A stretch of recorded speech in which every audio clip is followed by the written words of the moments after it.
My name is Kaya Brunwald, and I was 34 when my brother betrayed me. The courtroom felt like a tomb that September morning. Cold fluorescent lights buzzed overhead while I sat in the defendant's chair, my hands trembling against the wooden table. Across from me, my brother Silas wouldn't meet my eyes.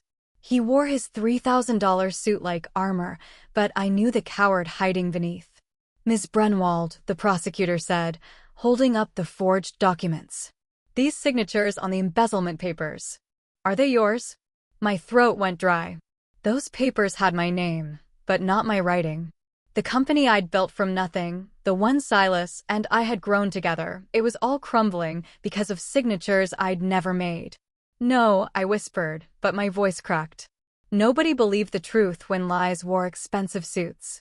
Silas finally looked at me then. Just for a second. Long enough for me to see the guilt flash across his face before he buried it under false concern. He'd planted those documents.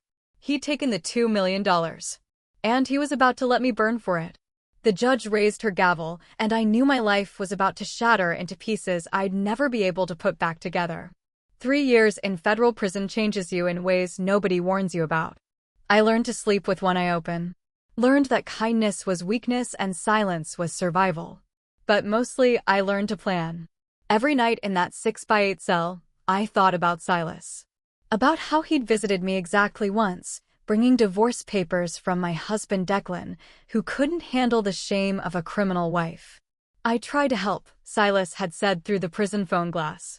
But the evidence was overwhelming. Evidence he'd manufactured.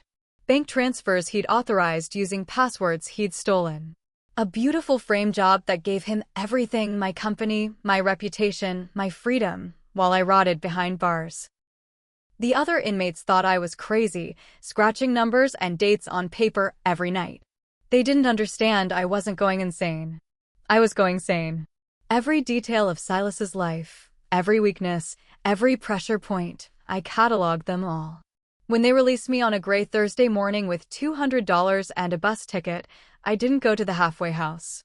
I went to watch Silas's new mansion from across the street, where he lived with his perfect wife, Nadira, and their twin daughters.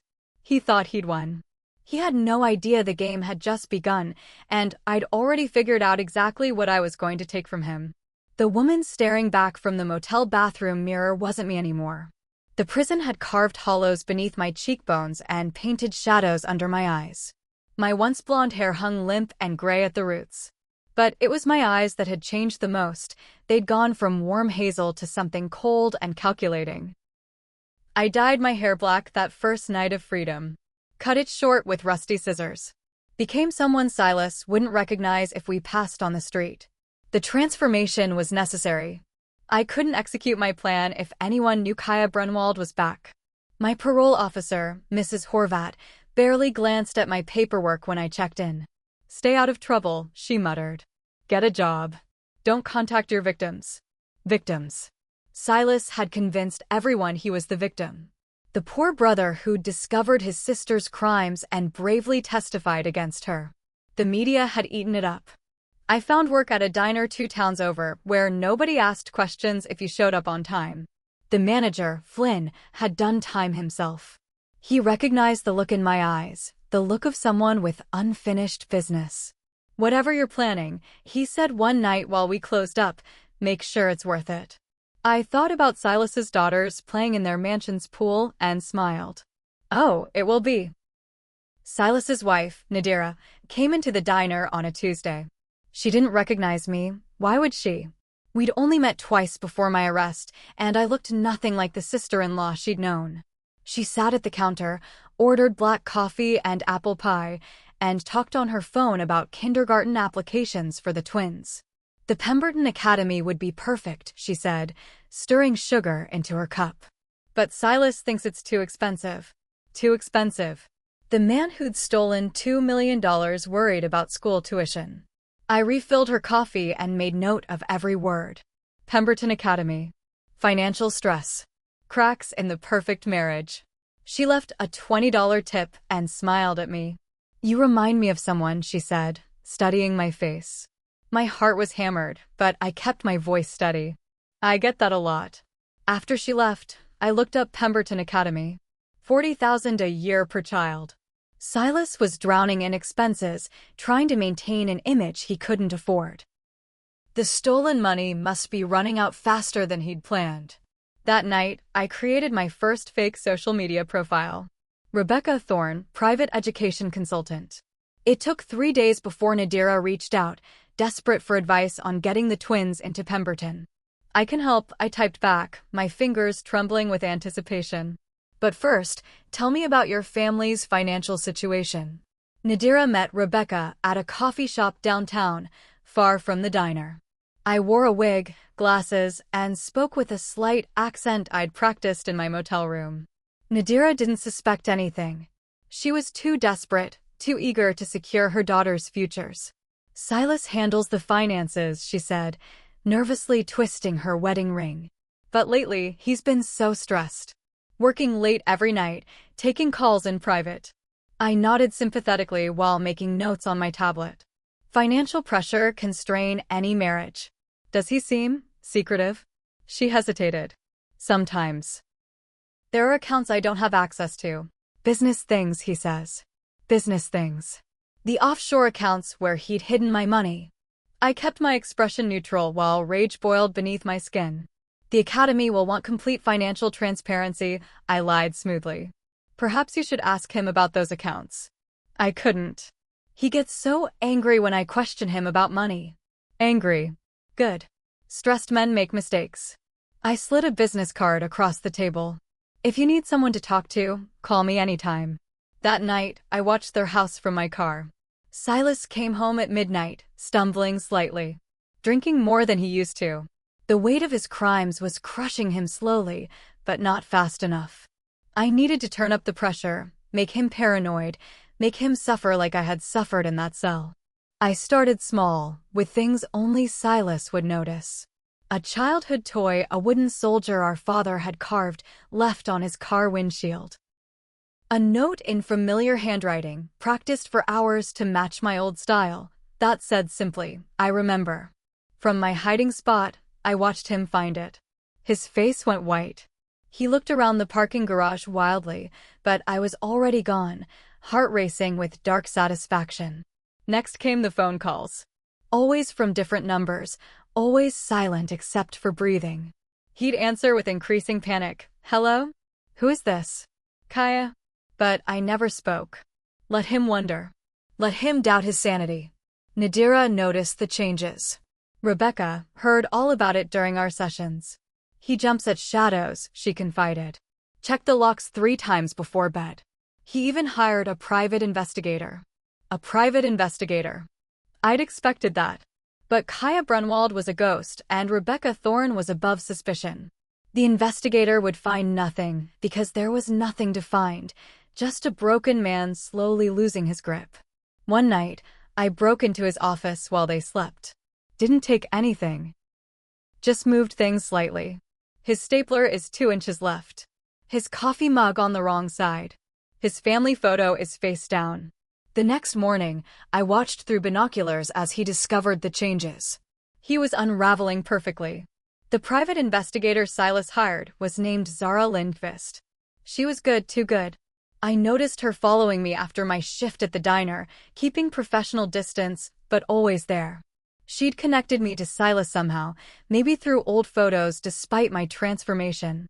So I decided to give her something else to investigate.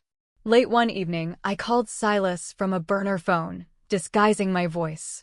Your wife is asking questions about the money, I whispered. The real money. She knows about Geneva. Who is this? He demanded. I hung up and destroyed the phone. Then I watched from across the street as he stormed around his house, paranoid and frantic. Nadira tried to calm him, but he pushed her away. The children were crying. Perfect. The next day, Zara approached me at the diner. You're Kaya Brunwald, she said quietly, sliding into a booth. I didn't deny it. And you're working for my brother. He's scared of you. He should be. She studied me for a long moment. He told me you embezzled money from your company. But the more I dig, the less sense it makes. I smiled coldly. Keep digging. Something shifted in her expression. What really happened? He destroyed my life for money. Now I'm returning the favor. She left without ordering, but I could see the doubt in her eyes. She was starting to question who the real criminal was. Zara quit working for Silas 3 days later, but not before leaving him a report that I managed to intercept from his mailbox.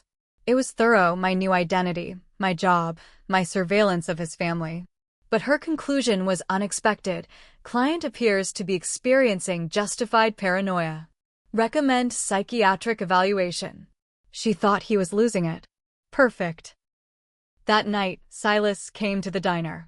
I saw him through the kitchen window and slipped out the back, but not before hearing him interrogate Flynn. Has anyone named Kaya worked here? Anyone suspicious? Just Rebecca, Flynn said with a shrug. But she's nobody suspicious. Good worker, keeps to herself.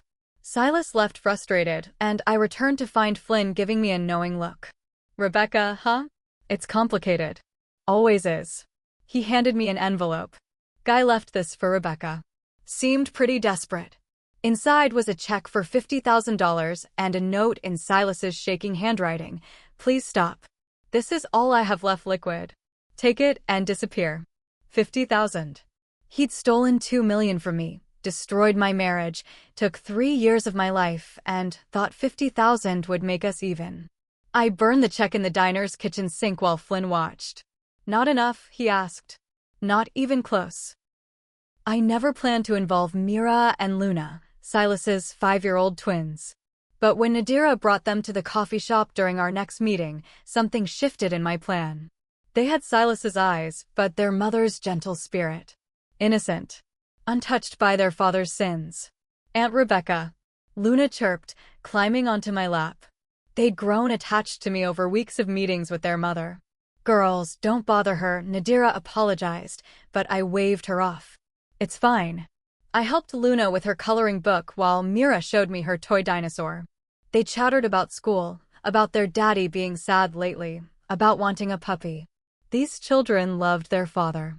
Despite everything, Silas was good to them. It was perhaps his only redeeming quality, and it gave me an idea. A cruel, perfect idea. Nadira, I said carefully, the academy interviews are next month. They'll want to meet the whole family. Including Silas. She bit her lip. He's been so unstable. What if he ruins it? Then maybe the girls would be better off with just you. The words hung between us. Nadira's eyes widened as the suggestion took root. I couldn't. Divorce is. Sometimes it's necessary. For the children. That night, I watched Silas reading bedtime stories to his daughters, unaware his wife was upstairs Googling divorce lawyers. He thought losing money was his biggest fear, but he was about to learn there were worse things to lose. Nadira filed for separation 2 weeks later. I watched from my car as she served Silas the papers at his office. Even from a distance, I could see his world shatter. He ran after her to the parking lot, begging, pleading, but she drove away. That evening, he showed up at the diner again, drunk this time. I know you're here, Kaya, he shouted. Stop hiding. Flynn tried to escort him out, but Silas swung at him. Bad move. Flynn had him pinned against the wall in seconds. You need to leave, man. She's destroying me. Silas sobbed. My wife, my kids, she's taking everything. I stayed hidden in the freezer until he left, but his words echoed. He was right. I was taking everything. And I felt nothing but cold satisfaction. The next day, Rebecca comforted Nadira through her tears. You're doing the right thing, I assured her. The girls need stability. He keeps saying someone's stalking him. That his sister is back for revenge. But she's in prison. Is she? I asked innocently. Nadira checked her phone, searched for my name. The first result, embezzler Kaya Brunwald released after serving 3 years. Her face went pale. Oh God. She's out. She's been out for months. Are you afraid of her? Silas says she's dangerous. That she swore revenge at the trial. I had sworn revenge. Just not out loud. But Silas knew me well enough to know I'd never forget. Silas hired security after Nadira's discovery. 2 bodyguards followed him everywhere. Cameras covered every angle of his house. He turned his mansion into a fortress, but fortresses only work if the enemy is outside. I was already in. Rebecca was Nadira's trusted confidant. She gave me the gate codes, the alarm schedules, everything I needed without realizing it. One night, while Silas was at his office with his guards, I entered the house. Nadira and the girls were at her mother's. The mansion was empty, echoing with the ghosts of stolen dreams. I found his home office locked, but locks meant nothing after 3 years of learning from career criminals. Inside, his computer was running. Sloppy. His passwords were saved. Sloppier. The offshore accounts were all there. Geneva, Cayman Islands, Singapore. 1.3 million left of my 2 million. He'd burned through 700,000 in 3 years trying to look successful. I didn't take the money. Not yet. Instead, I planted something a program Flynn's hacker friend had sold me for $5,000. It would transfer everything to charity organizations on a specific date, unless I stopped it. Then I left a single rose on his keyboard. Red for love. Black for revenge. The petals were already dying. His security footage would show nothing. I'd learned to avoid cameras from the best thieves in federal prison. But he'd know I'd been there. Silas snapped completely when he found the rose. Nadira called Rebecca in tears. He destroyed his office. Threw his computer through the window. The neighbors called the police. I rushed to her mother's house, playing the concerned friend. The twins were scared, clinging to their mother. "Daddy's sick," Mira whispered to me. "Sometimes people get sick in their minds," I said gently, hating myself for using them. But this was war, and wars have casualties. The police took Silas for psychiatric evaluation. 48-hour hold. During those 48 hours, I made my boldest move yet. I visited him. Not as Rebecca. As Kaya. I walked into that psychiatric ward with my real face, my real name, and sat across from my brother in the visiting room. He looked broken. Unshaven, unwashed, eyes darting everywhere. When he saw me, he laughed. A horrible, cracking sound. I knew it. I knew you were behind this. Behind what? I asked innocently. Your wife is leaving? Your paranoia? That's all you, brother. You've been stalking me.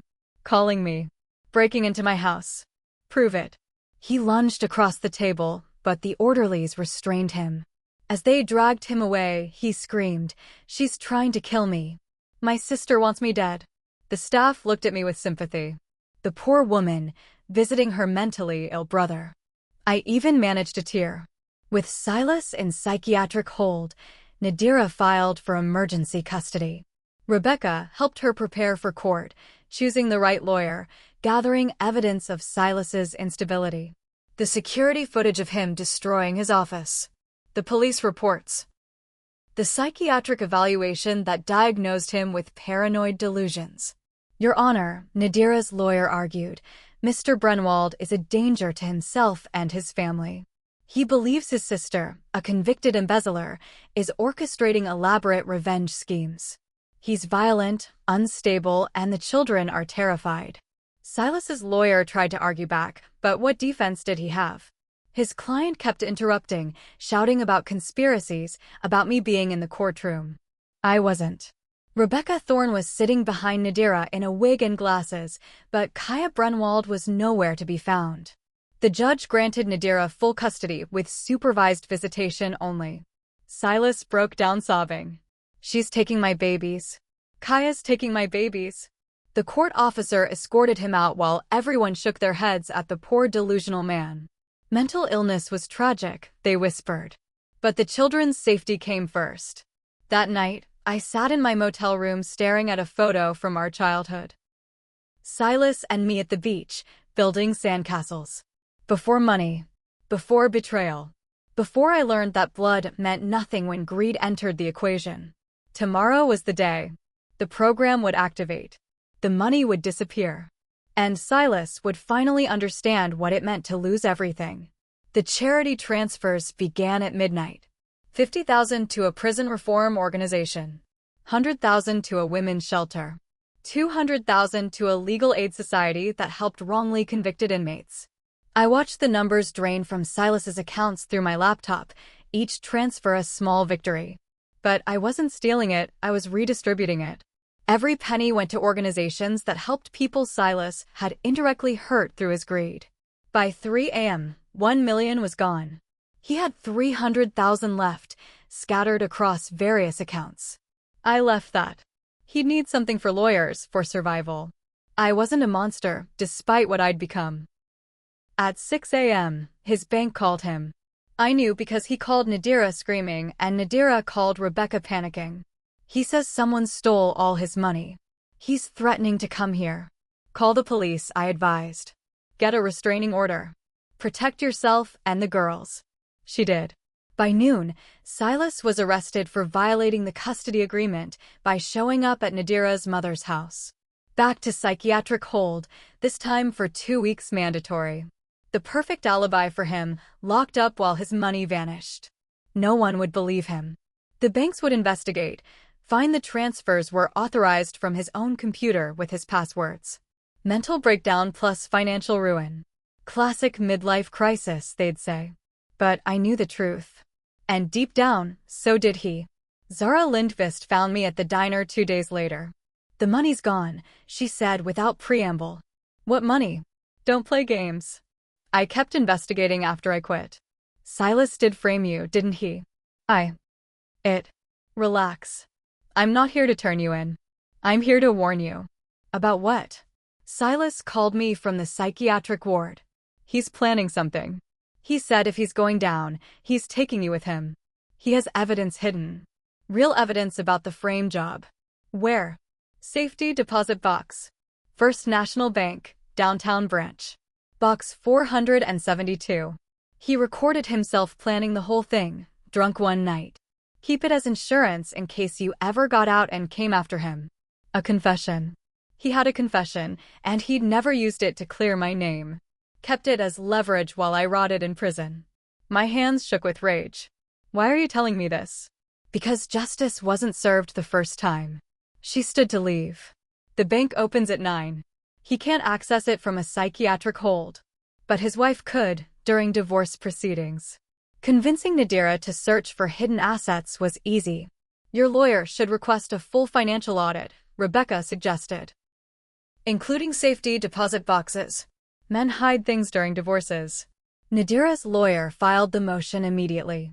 Within 3 days, we had a court order to examine box 472. Nadira asked Rebecca to accompany her for moral support. The bank manager led us to the vault. Nadira's hands trembled as she inserted the key. Inside were documents, cash, and a single USB drive labeled insurance. What do you think is on it? Nadira asked. Only one way to find out. We went to her lawyer's office. He plugged in the drive, and Silas's drunken face filled the screen. The timestamp showed 3 months before my arrest. If you're watching this, drunk Silas slurred on screen, then Kaya probably got out and came after me. So here's the truth, I set her up. Forged her signatures. Created the paper trail. She never stole anything. I needed the money for investments. Bad investments. I was in deep with some dangerous people. Nadira gasped. The lawyer's jaw dropped.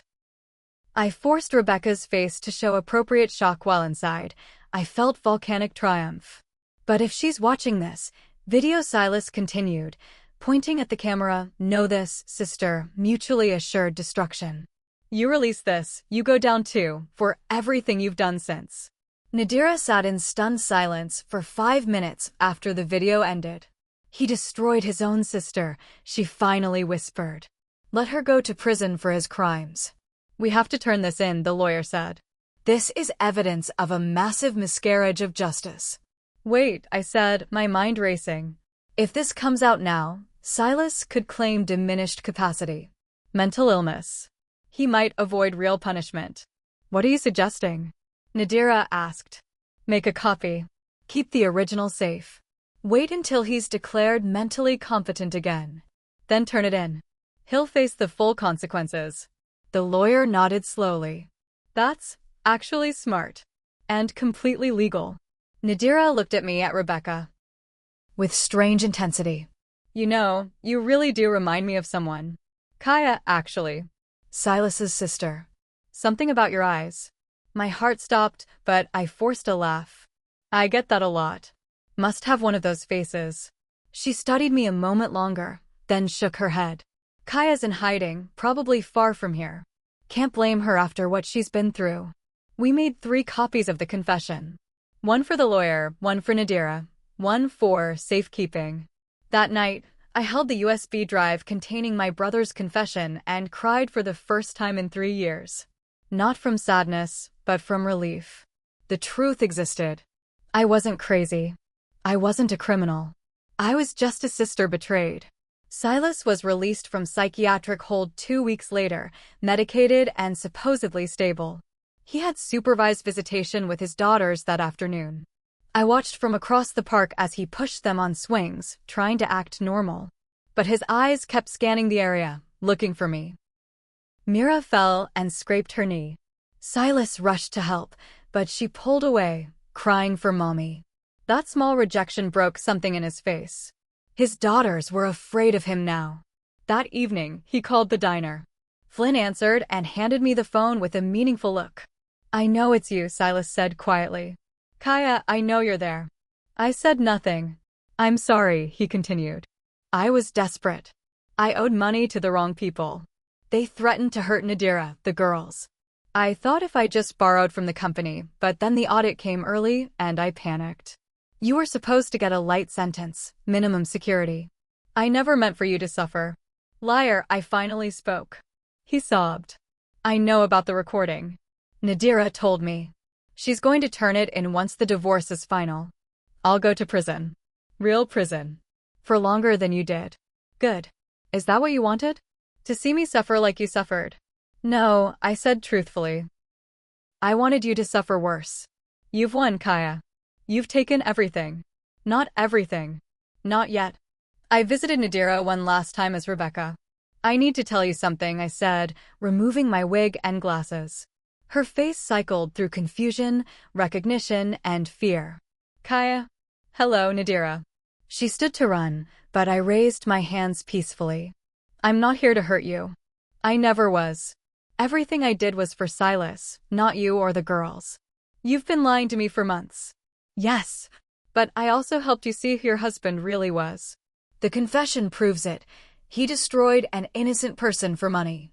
She sank back into her chair. The twins, did you ever? Were you going to? Never. They're innocent. They're actually what stopped me from doing something worse. Worse. I had opportunities. To hurt him physically. To destroy him completely. But those girls love their father, even if he doesn't deserve it. I couldn't take that from them. Nadira studied me for a long moment. You're different from how Silas described you. Prison changes people. No, I mean, he said you were weak. Naive. But you're neither of those things. Not anymore. She picked up her phone. I should call the police. You should. But first, let me give you something. I handed her a flash drive. Every communication Silas had with the people he owed money to. Names, dates, amounts. Enough to put them away too. Why? Because they're the reason he destroyed me. And because you and the girls deserve to be safe. Nadira didn't call the police that day. Instead, she invited me to dinner. The twins were at their grandmother's, and we sat in her kitchen, the kitchen bought with my stolen money, and talked. I hated you, she admitted. During the trial. I thought you'd betrayed everyone. Silas is a good liar. He convinced me you were evil. That you'd always been jealous of his success. I built that success with him. From nothing. She poured wine with shaking hands. The girls miss their aunt. Their real aunt, not Rebecca. They never had a real aunt. Silas made sure of that. They could now. I stared at her stunned. After everything? You didn't hurt them. You could have, but you didn't. You even grew to care for them, I could see it. Nadira. I'm turning in the confession tomorrow. Silas will be arrested. The girls will need stability, family. Real family. I'm not stable. I'm angry and broken and you're honest about it. That's more than Silas ever was. That night, we called the FBI together. Played the confession. Filed the reports. By morning, Silas Brenwald was arrested for fraud, embezzlement, and conspiracy. The real criminal was finally exposed. but I felt no satisfaction. Just emptiness. The revenge was complete, but I was still hollow. Silas's trial was swift. With his recorded confession, the evidence was overwhelming. I testified against him, just as he'd testified against me. But this time, the person in the defendant's chair was guilty. I was trying to protect my family, he said on the stand. The people I owed would have killed them. So you destroyed your sister instead? The prosecutor asked. I thought she'd understand. Eventually. We're family. Family doesn't frame family for crimes they didn't commit. He looked at me then, really looked at me. Kaya, please. Tell them I'm not a monster. You're not a monster, I said. Monsters don't know what they are. You knew exactly what you were doing. The jury deliberated for 2 hours. Guilty on all counts. 15 years federal prison, no possibility of early release.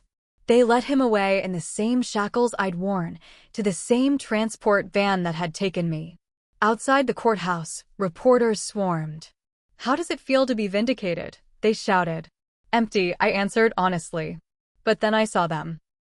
Mira and Luna, with Nadira, holding a sign that said, "Welcome back, Aunt Kaya." They ran to me, hugged my legs, and for the first time in 3 years, something in my chest unclenched. Maybe revenge wasn't the ending. Maybe it was just the beginning of something else. Something better. Something that looked like redemption. I visit Silas once a year on the anniversary of my arrest. He's aged decades in 5 years. Prison does that. His hair is gray, his shoulders stooped, his eyes hollow. We sit across from each other in the visiting room, and he always asks the same question. Do you forgive me? And I always give the same answer, no. The girls, he asks next. They're good. Straight A's. Mira plays violin. Luna's into soccer. Do they ask about me? Never. That's the twist he never saw coming. His daughters don't remember him at all. 5 years is an eternity in a child's life. They were 5 when he went away. Now they're 10, and their memories of him have faded like old photographs. You erased me, he whispers. No. You erased yourself the day you chose money over family. Here's what Silas doesn't know. I used the $300,000 I left in his accounts to create a trust fund for the girls. Every penny he had left went to secure their futures. Nadira thinks it came from the divorce settlement. The girls think their college funds came from their mother's hard work. I have something for you, I tell him, pulling out a manila envelope. Inside are photos from the girls' lives. Birthday parties. School plays. Soccer games. All the moments he missed. His hands shake as he flips through them, and then he stops at the last one. It's a legal document. Adoption papers. Nadira's new husband, a good man named Terrence, who owns the diner where I worked, has legally adopted the girls. They have a new last name now. They're no longer Brunwalds. No, Silas gasps. No, you can't. It's already done. They signed it themselves. They wanted it. The thing I took from him wasn't his money or his freedom. It was his legacy. His name. His bloodline's memory of him. In 10 years, when he gets out, he'll be a stranger. A cautionary tale their mother might tell them about trusting the wrong people. My name is Kaya Brunwald, and I was 34 when my brother betrayed me. I'm 39 now, and I own the company we built together, bought it back with the money the FBI recovered from his accounts. I rebuilt my reputation, brick by brick. But Silas? He's been erased. Not by revenge, but by time and his own choices. His daughters don't hate him, that would mean remembering him. They simply forgot he existed. That's what he couldn't buy back, their memory of him. And that's the cruelest revenge of all.